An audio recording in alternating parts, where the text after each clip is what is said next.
No,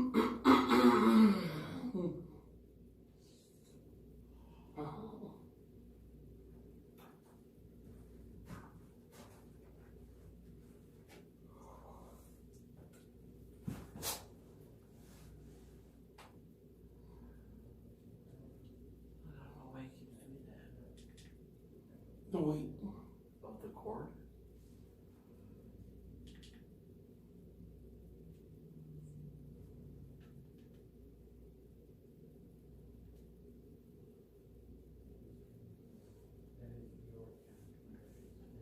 Okay, good. Okay, we're live, guys. Okay? Record now. So you make sure you don't give me an error. Yep.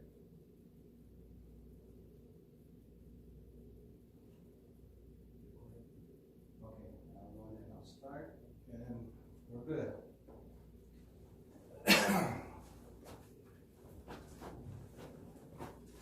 Okay, we're live.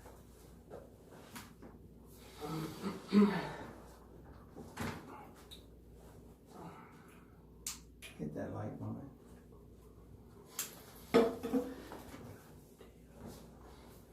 Okay. Blind as up. That's some good lights. Okay, we're live. We're gonna start. Okay, good.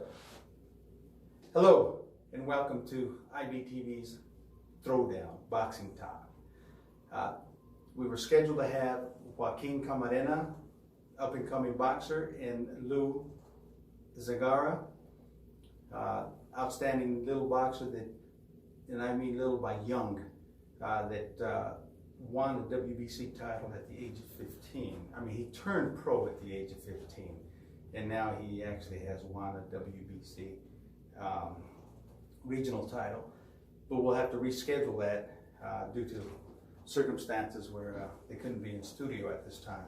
So what I'm going to do is we're going to go ahead and talk to you, me and Raul Utahara, about the upcoming Mike Tyson and Roy Jones Jr. fiasco. So Raul runs Gladiators. Tell them about your Ghost Town Productions. Mm-hmm.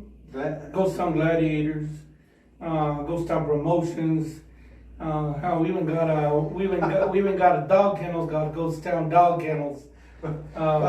Bottom line, we've been into boxing for years and decades and decades, and Ghost Town carries a long ways. Yeah, that goes back way back in the day, and so yeah, we even have a kennel, dog kennels. Okay. It's called Ghost Town Dogs, Ghost Town Dog Kennels, and it's mainly Old English Mastiffs. Oh, nice, Yeah. nice, Yeah. nice. So you can find those online. I like the Mastiffs. Yeah. You know, I got a Cane Corso. Yeah. She's a beauty. Big dog. Yeah. Nice dog. Intimidating just by the big head and the big tallness. But Yeah, but that Cane Corso reminds me of Mike Tyson. that's right. You know, he looks just like what? Just like Mike Tyson. and he don't look like, but he gives you that resemblance. He's mean. Yeah, that image of meanness. I'll tell you, you know, it's exciting to see that, we're gonna see him again in action. Well, you know, we're going to talk about that because when they first announced the fight, the exhibition fight, okay, with him and Roy Jones Jr., okay, of course they've been talking about Mike Tyson making a comeback for some time now. Mike Tyson put training tapes on, showing himself hitting the mitts, showing himself looking really good at the age of, what is he, 53? 53? Yeah, and showing that he really has his speed, his coordination, hitting the mitts, and they were actually talking about him fighting everybody, everybody from Wilder to Tyson Fury to everyone. I mean, everyone got excited. Everyone in the boxing world got excited. So going down the line, and the days passed, the months passed, they ended up supposedly solidifying an exhibition bout between him and Roy Jones Jr., which when they announced that, I mean, I just shook my head, because, Roy Jones Jr. was the best in the business in his prime, okay? Mm-hmm. And we talked to other folks, and I talked to, among the boxing people about Roy Jones Jr., and, they really get surprised when I make this statement. And my statement was that Roy Jones Jr. never had a chin, okay? Even in his prime, he never had a chin. And now that he, in his older age, where he lost the mobility and he's getting hit, it shows, because he's getting hit and hurt with just about every punch, okay? The reason in his prime that people didn't take notice of that was because he was so damn good. Was he in touch? You couldn't hit him. Nope. You couldn't hit Roy Jones. I mean, he was so elusive, and he was so, he had the ring generalship where you could not hit him. Yeah, you could. Okay. He saw everything coming. Best in the business. Yeah. Best in the business. Okay, but of course, that goes as you age. The reflexes, the things. So now, when Tarver started to hit him and stuff, and then the other fights he had as an aging fighter, it showed that every time he got hit, he got hurt. Yeah, I don't think it was, it's not like all of a sudden he became chinny. No. It didn't happen overnight. And he didn't get beat up in his career to make him chinny. Right. I think, like you're saying, I think he didn't have a good chin, but it just, man, you just couldn't touch him. I remember he was, he was one of my all-time favorite boxers. Loved watching him fight, and you just couldn't. He was Superman, that. By all means, yeah. You just couldn't. You could never fathom anybody beating him. Oh, you couldn't. You couldn't. See, and I'm trying to get my seat up, so that I'm not whipped out there, and it doesn't work. But oh well, what can I say? You got it? No, it's not gonna go. Your pillow? I need a booster seat. But anyhow, but let's talk about this bout. Let's talk about Romo. I call it's Raul, but I've known him for such a long time. I call him Romo. So. Yeah, but a lot of people out there know me. A lot of people know me as Romo out there. I think the newer people that came into boxing over the last 5-10 years. Probably never heard everybody call me Roman, but people that go way back, I go way back with, with all the local guys, it's Smitty and Steve, and, and everybody from the old days, they used to call me Romo. It's a long story. It has nothing to do with Tony Romo. They used to call me Romo before Tony Romo was around. It was actually. Had to do with Bill Romanowski. Bill Romanowski's days. Okay. When he was around. Okay. But everybody knows me as a lot of people. It's coming back. I hear a lot of people call me Romo more now than Raul. So. Well, good. I've always called you that. Yeah. But let's talk about Mike Tyson himself. Okay. You've seen the training tapes. His thing. I put a post on when that first came on social media. Yeah. And I posed a question. I says, how many people out there think that this fight is a joke? And they had mixed comments. We had a lot that came to say they were excited to see it. Other people that said, yeah, it is a joke. I posted that because I always thought it was a joke. I always thought it was a joke. I always felt that if Tyson was going to come back and make the big money, that's the reason you come back, is to make the big money. Okay, he was going to have to not worry about tune-up fights or exhibition fights or things like this, because that's not going to bring him the big money. That's not going to bring him the 10, 20, $30 million payday, the purse. Okay, it's not going to do it. People are not going to pay to watch an exhibition. They're not going to pay to see him fight a subpar opponent. So he had to just get in shape and go right at it. He had to go for the jugular, in my opinion. He had to go for a Wilder. He had to go for a Tyson Fury. He had to go for one of your top guys that people were going to pay the money to watch a pay-per-view. I still think that an exhibition bout being pay-per-view is a joke. It's a joke. I mean, so then they finally agreed that they were not going to wear headgear. I was surprised that they were even contemplating wearing headgear. I mean, but then I read that they had agreed not to wear the headgear and the shirt, the top shirt, so they were going to make it basically like a legitimate fight. But then ESPN had a story of back when they made the fight, saying that it was an exhibition and the goal was not to knock each other out. Okay, so putting this out there, how can you expect anyone to take the fight seriously? Yeah. How can you expect anyone to buy the fight?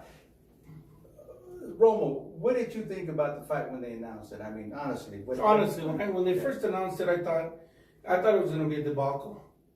I thought it was going to be another Chavez and Odyssey. Okay. You know, with a big old headgear, with a bar across the face. Not a real fight. Yeah. You know, when I first thought, okay, it's gonna be an overglorified sparring session between between a guy that can really do some damage and somebody that can really take some damage, you know, and that being Roy Jones, you know, getting really hurt in this. But then as I started watching the training videos, and I started hearing that no, they were wearing smaller gloves. They're not wearing a headgear. And then I started seeing Tyson videos of him training. I tell you what, I said, man, this is a real fight. It's getting serious. It's getting serious now. You know, and for a while I was like, man, this is really starting to, you know, pique my curiosity, because I've never felt with any fighter what I have felt when Tyson was entering the ring. Gotcha. Back in the day when Tyson was gonna fight, you could feel some presence through the TV.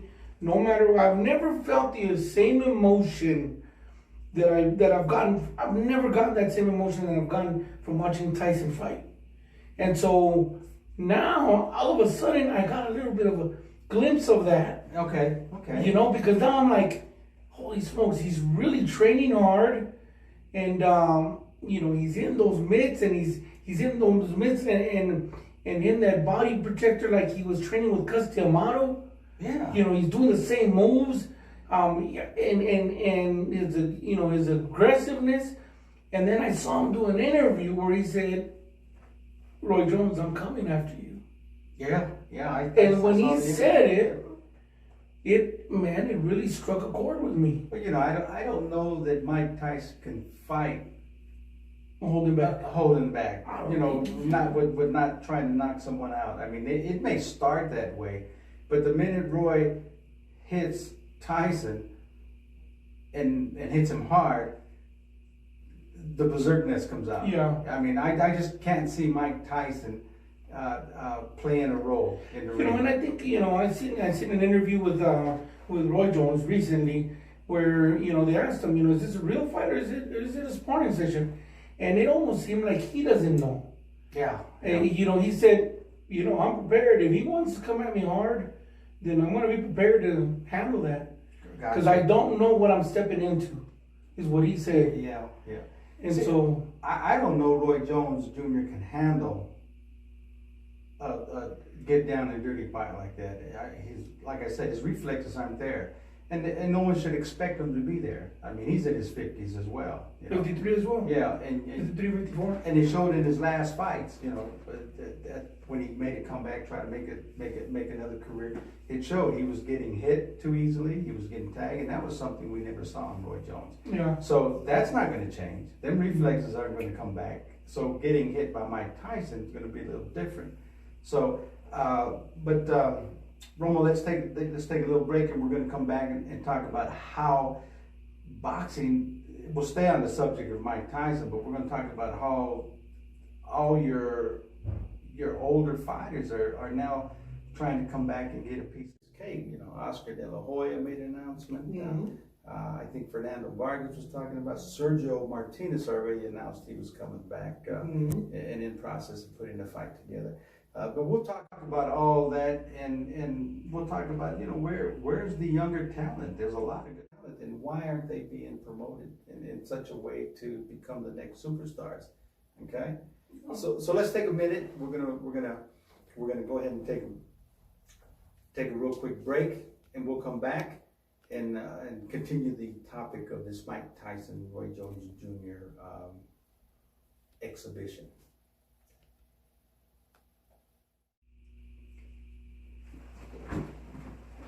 Put a picture on. Let me adjust this seat. Yeah. You gonna go this one, or you gonna go another one? I'm gonna pull that other one from the hallway. Or you can just take that one out. Oh, that wheel fell off. You got a Really? picture? Is that what happened? Oh, okay.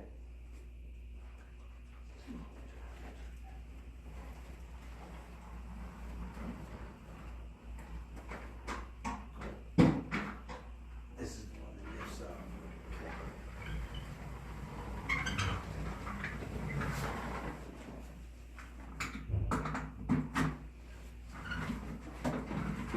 Let's try this roll.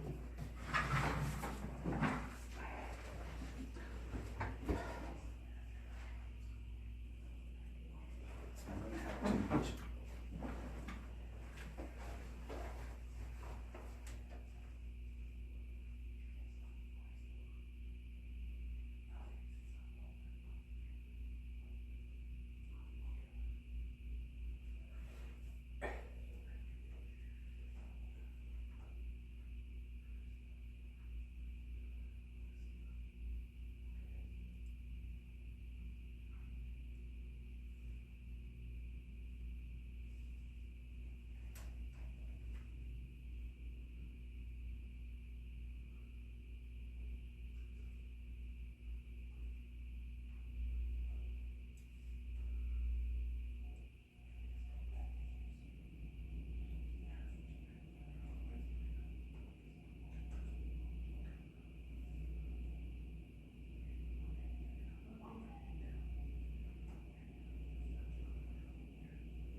Welcome back to IBTV's Throwdown Boxing Talk. I'm Aurelio Martinez, and I'm with Raul Utahara, and we will continue our discussion, Raul, on the Mike Tyson.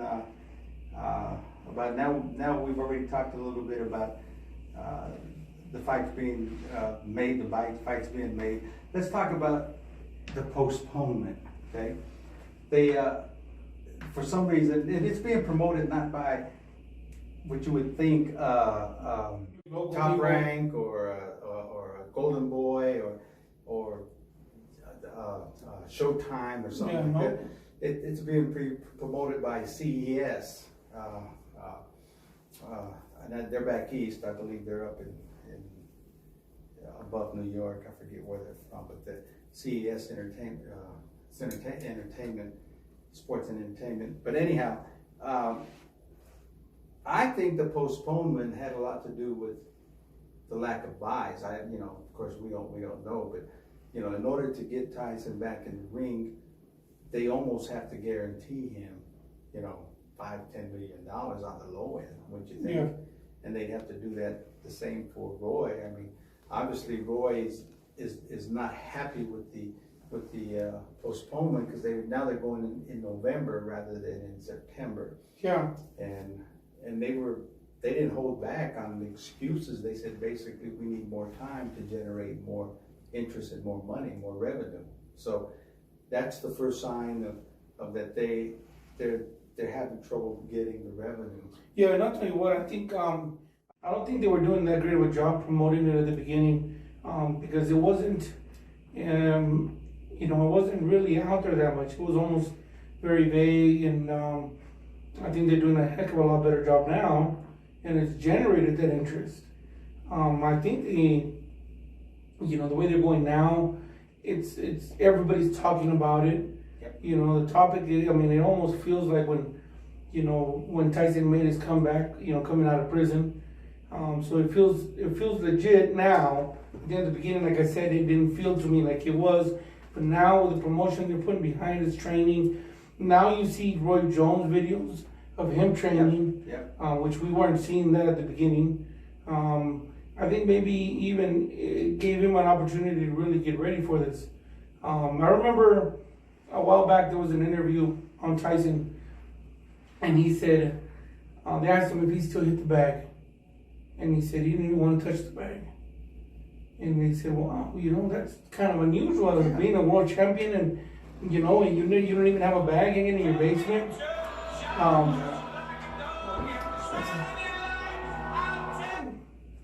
And so I think I think part of that was him. Well, he said in that interview that there's no way that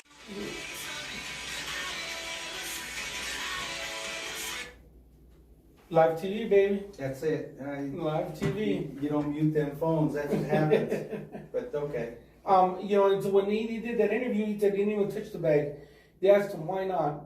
He says, I'm afraid to become him again. I'm afraid of bringing him back. And he goes, I know that once I hit the bag, my ego starts growing, and then I think I can take the whole world on.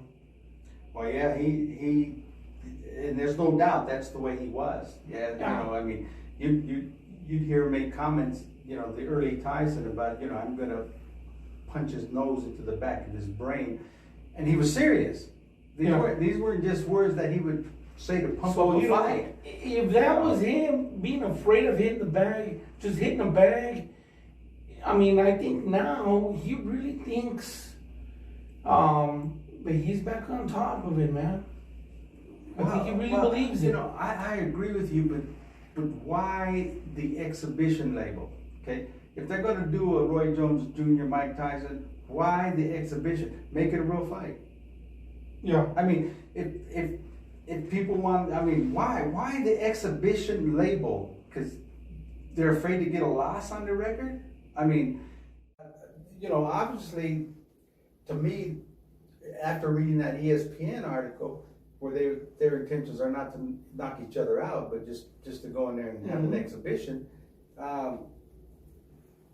that's one thing if you're going to do that, okay? But if you're going to go for money, to pay the $1 million purses, why the exhibition? Then both fighters need to say, okay, hey, this is a fight. Well, forget exhibition. This is a fight. This is a matchup. Okay. Yeah. They're both in their 50s. They're both ex-world top caliber fighters. Yeah. So why the exhibition? Why the cautious? It doesn't make sense unless exhibitions usually don't pay anything. They just go in there and do an exhibition, and they just get money. Yeah, I think at this level here with these guys, Mike's got several fights on this contract with his promotional company. Yeah. This is the first of, I think, 5 or 7 or something like that. And so I think it's 5. And so I think they have a list of people that they can throw them in there with. Yeah. And they're going to make this huge amount of money. Promote these fights as they come with real legends like Roy Jones. Yeah. But I think getting approval from Vegas, because this is going to be in Vegas. Yeah.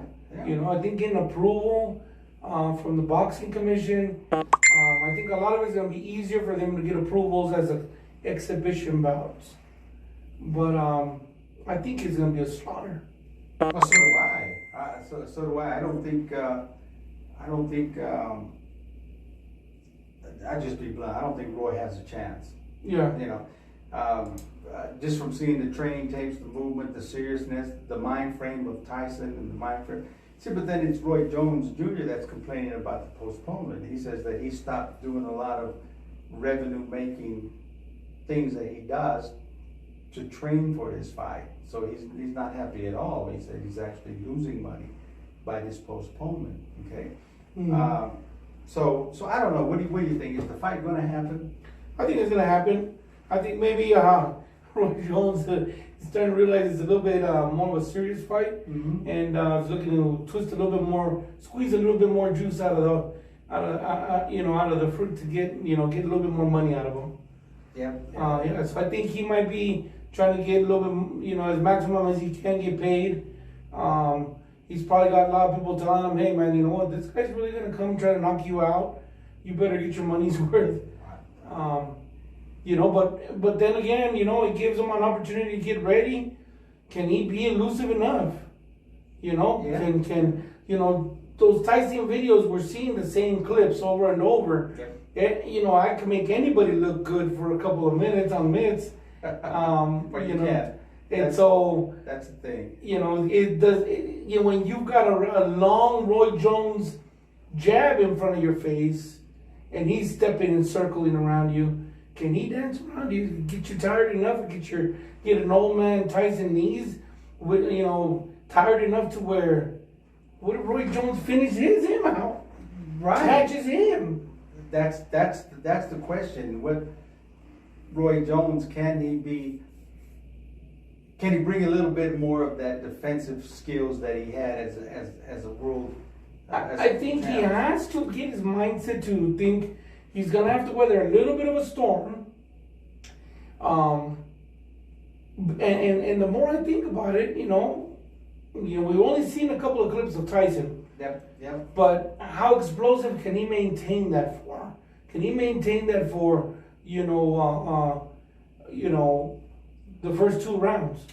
3-4 rounds, can he? That's a good question. Or can he only do it for 30 seconds in the first round, and then he's gonna have to take a break, and then another 30-second burst, and then take a break? Because if that's the case, then Roy Jones might have this one in the bag. Roy Jones can outscore him.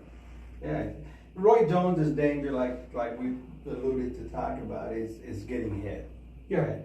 But if he doesn't get hit, if he can use the ring to his advantage, and even if he just scores with a jab, pop, move, and frustrate Tyson and get Tyson to walk into one of his punches, that may be a whole different thing. And I mean, the people are getting excited, but it's easy for the fans to get excited because no matter what side you're on, if you're on the Roy Jones bandwagon or if you're on the Tyson bandwagon, the problem that the fans have is they're remembering a young world champion. Okay, they're not looking at the fact that these are aging fighters, and I don't care. You can't defy age. Okay, you can't. It just doesn't work. The thing is too, these are world class. They were world class athletes in their primes, and they're still better than the average Joe. Yeah. So I think that's why you have a resurgence of these boxers like Oscar De La Hoya wanting to come back and make him make a fight, and then you got Fernando Vargas going on there and saying, hey, I take that challenge, let's do it for my charity and your charity, and let's make it happen. And he's I've seen about 3 or 4 promotional videos of Vargas coming out and challenging De La Hoya on the comeback fight. Tyson's got that Legends series that he wants to put together, and basically get any champion and older champions and any of the old school legends to come back and step in the ring. So where's boxing going? I mean, why? There's plenty of young talent out there. There is, but they're not being promoted in a way to where we're getting the top caliber fighters to be known in the boxing world.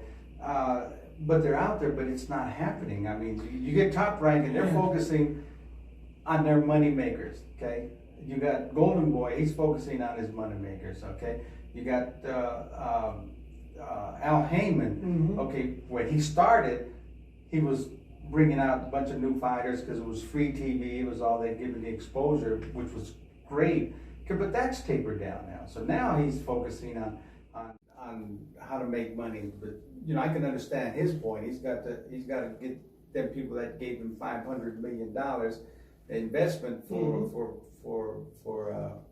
Premier Champions Boxing, whatever it's called. But now they're probably saying, okay, we need to start seeing a return on this money. You know what I mean? Yeah, I find it hard. So now he's got to focus on some of his talent, because he signed a lot of good names, but now all the names that you look at that he signed, good names, but they're past their primes now. Okay, and they're expensive. And they're expensive. You still got they're expensive. You got to pay that contract. I mean, look at DAZN. I mean, with Canelo Alvarez. I mean, how are you going to offer someone make an agreement with someone for $500 million? Holy smokes! I mean, you got to fulfill that, and you started DAZN charging $10 a month, and they get all the fights free. It's not going to happen. I mean, it's going to be hard to fulfill that kind of contract obligation. And it shows. I mean, I think they've gone up to $15 or $19. Yeah, I just, I don't see the economics behind it. You know, how can you go from? I mean, you used to, your money makers was the gate. You know, when you had a Canelo fight, selling out an MGM Grand, selling out a Nokia Center, selling those venues out, and then your pay-per-views. You had that. Then you had the pay-per-view income coming in, and you had like the Showtimes and HBOs buying the fight. Yeah. You know, and they would pay a huge amount of money. So I don't know. We'll see what's happening, but I think that opened the door for all your older fighters to come back, because that's what I'm saying. Because they have somewhat of a name. Okay, but as a boxing fan, do you really want to see that as the main boxing attractions? I'd like to see it, but not as the main boxing attraction. Yeah, not go backwards. Yeah. I mean, we have, I want to get excited about, the Teofimo fights and, exactly. But those kids are expensive. And then you have fight venues, and I don't know how the UFC is doing it, and probably because they really don't pay their fighters like in boxing. No, they don't. But, they have no fans. Yeah. At these venues. Yeah. I mean, I can't see the economics behind it. It's hard to say, but let's talk about that door that opened. Okay, now you got Oscar says he's wanting. Before I go to that, you made a comment about Fernando Vargas, and I like that comment, because Fernando Vargas says I'll take that thing, but it wasn't about making a $20 million purse. It was about putting money in his foundation. Okay? So he understands that these are going to be fights for charitable fights. Okay, he understands that, but the other side don't see it. Oscar's not coming back to do any charitable fights. I guarantee you that. Okay, neither is Sergio Martinez or any other ex-world champion that comes back. They got one thing in mind and they come back, and that's to get paid. Yeah. So. But let's go back. What about Oscar? He's made it known that he wants to come back and make a comeback. Oscar, one of the best athletes out there. I mean, he had a grip on the fans, because if you remember when he was coming, number one, he was very, very well-rounded athlete. He was very good. Okay. But he brought in a lot of revenue from the ladies. Yep. Okay. He had that attractive look. Yep. To the ladies, and women that never saw a boxing match in their life were tuning in and paying to watch him fight. Okay, well, that's not there anymore. Okay, it might be there to a certain point, but it's not there anymore. So.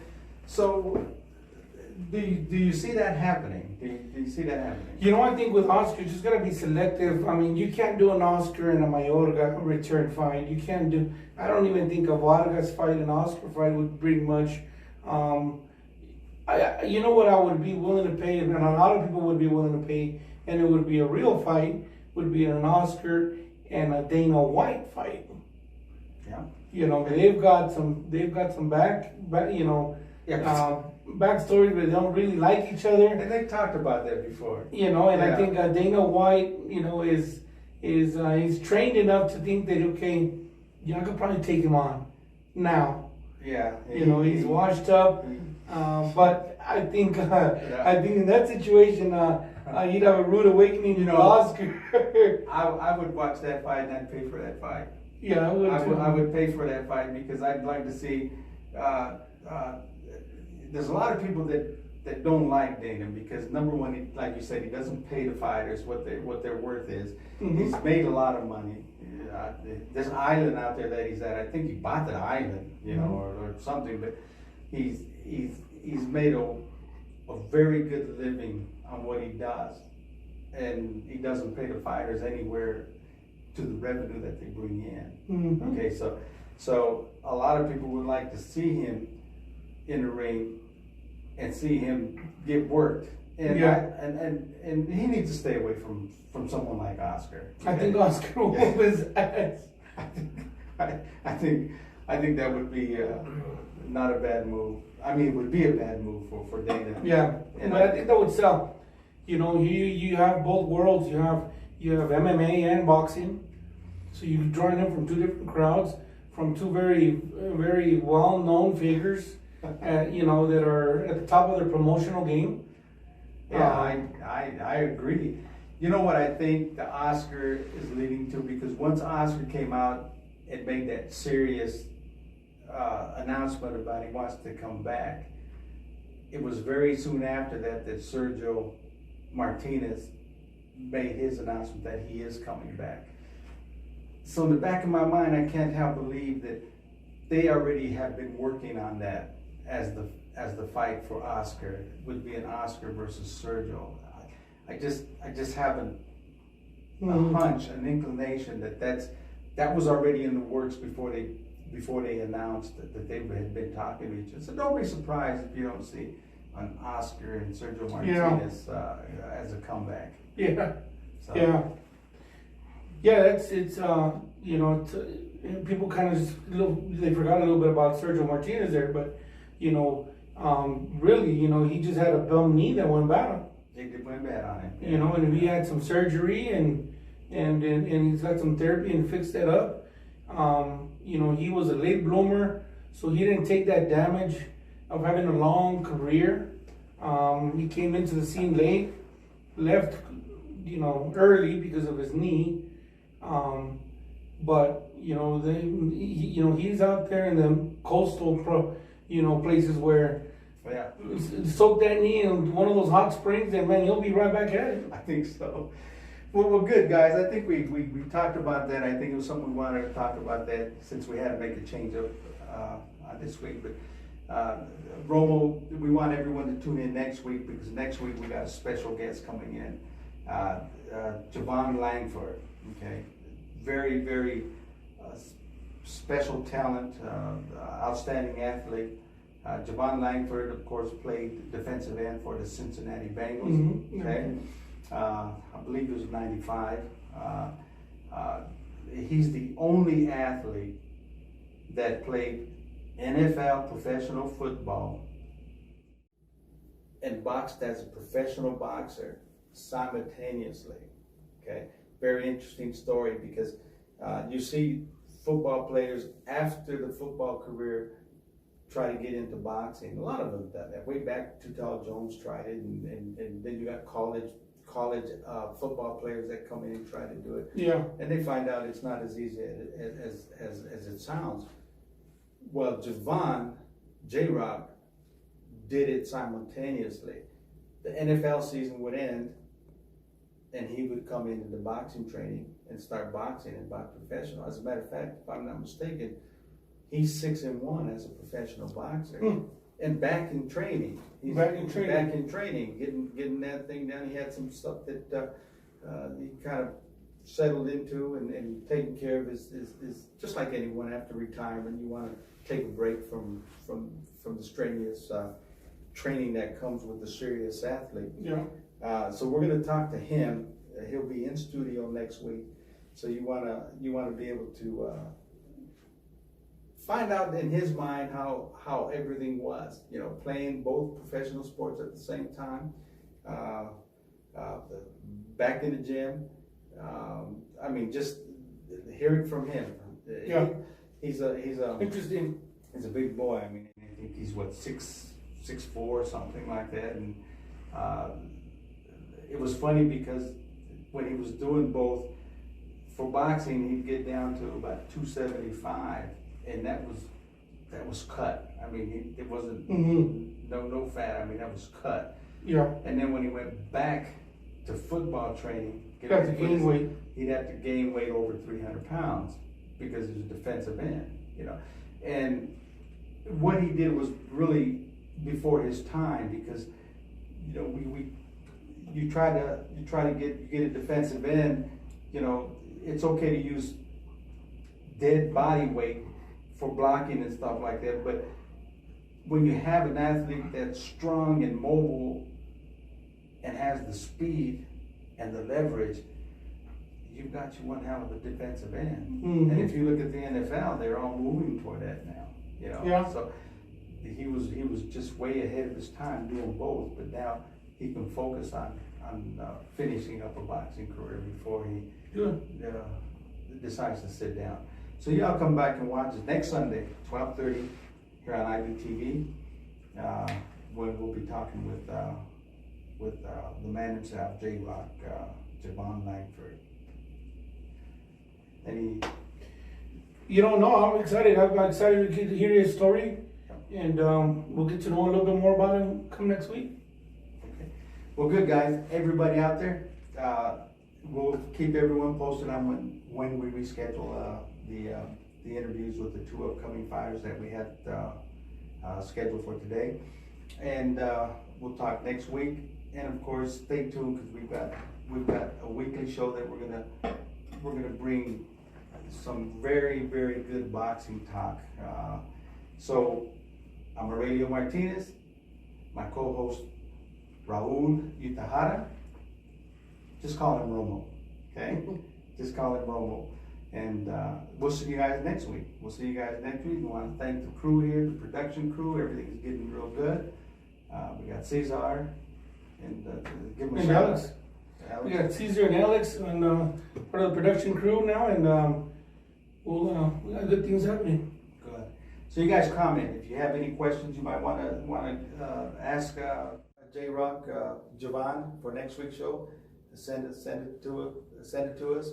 If you got any future show ideas of someone you might want us to highlight, upcoming fighter or retired fighters, whatever they're doing in there, just send us a text message or a comment or an email at admin@ibtv.com. Guys, till next week. We'll see you next week, and until then, Romo, keep them hands up. All right. That's right.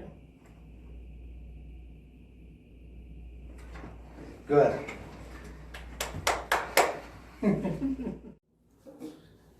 Yeah,